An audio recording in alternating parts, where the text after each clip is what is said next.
Penguin Random House Audio presents The 8 Master Lessons of Nature, What Nature Teaches Us About Living Well in the World. This is the author, Gary Ferguson. For my dear Mary, who shows me every day what it looks like to seek and to find the bright and reliable goodness in us all. Preface. Coming Home.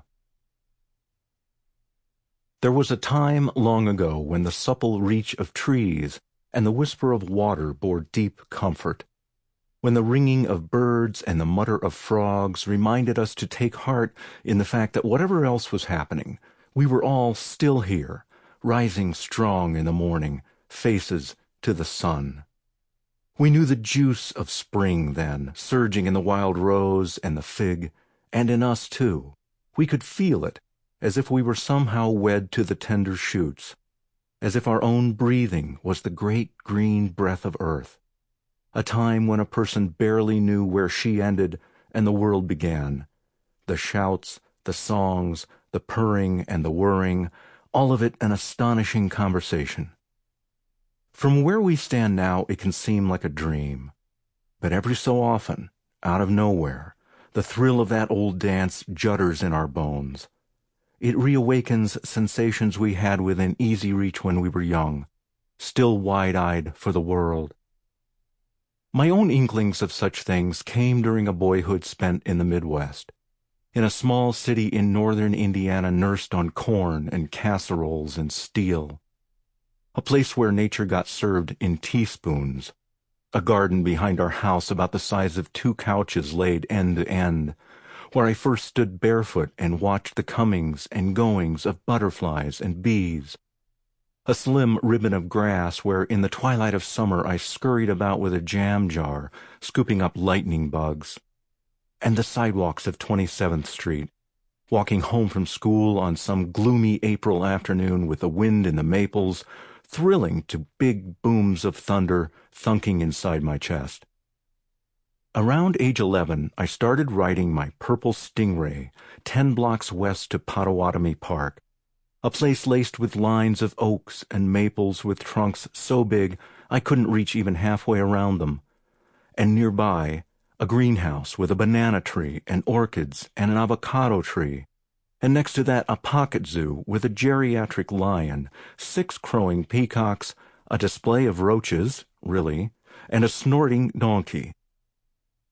As I have in adulthood spent some 40 years waltzing through some of the world's wildest places, drifting along more than 30,000 miles of trail through the outback, you might think I'd think of these modest encounters with nature when I was young as, well, quaint.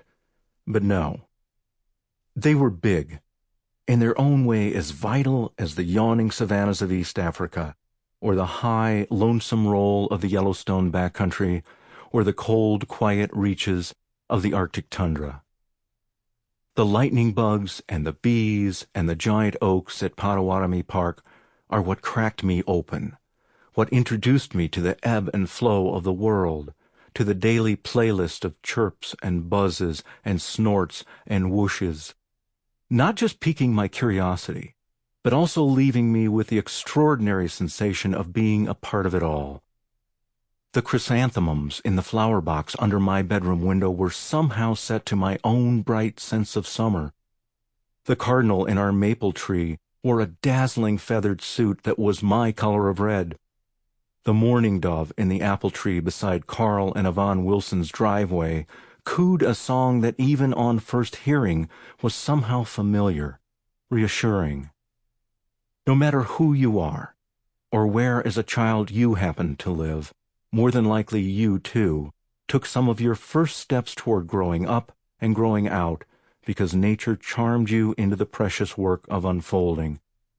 Whether it comes in big helpings of the wild, or as a spider web in the corner of your garage, or even as dandelions growing out of the cracks in the sidewalk, nature calls to each of us. And here's the thing.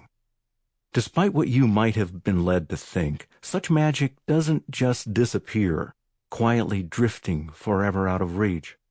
After all, as we go through the various stages of our lives, we keep adding to what's come before, rather than replacing it. Wherever you are now, however urban or interior your life, nature is still there for you, anchoring, inspiring, helping you become more of what it is you set out to be. At the same time, the natural world remains a ready source of essential lessons, each one helping us better understand what life really needs in order to thrive. Much of what follows is about catching up with what science is uncovering daily about how nature really works, and how you work too, using these discoveries to help us more fully comprehend what it means to be alive in this world. But these lessons are also about befriending the powerful emotions that nature often ignites in us, trusting them to guide us into the deepest, most satisfying parts of our being. In the late 1990s, I had the great fortune of meeting a quiet, graceful, intensely curious 65-year-old man from Utah named Lavoy Tolbert. Lavoy was formerly a science teacher, awesomely popular with his students, many of whom are still in touch with him today. He spent his whole life roaming the wilds of the American Southwest.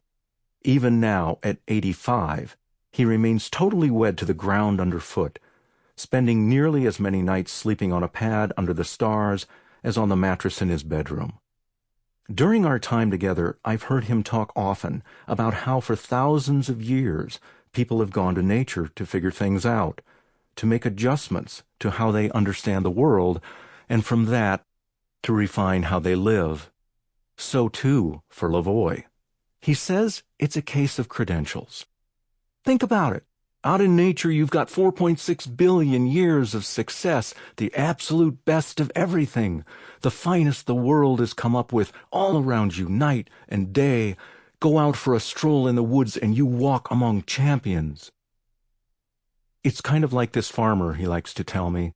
Every week, month after month, year after year, the farmer takes his old plow horse to the racetrack to run against the thoroughbreds. One day a friend stops him, asks why he keeps paying entrance fees to run races he knows he'll never win. "You're right about that," says the farmer, rubbing his chin. "That old horse ain't got a chance, but then he sure does like the company."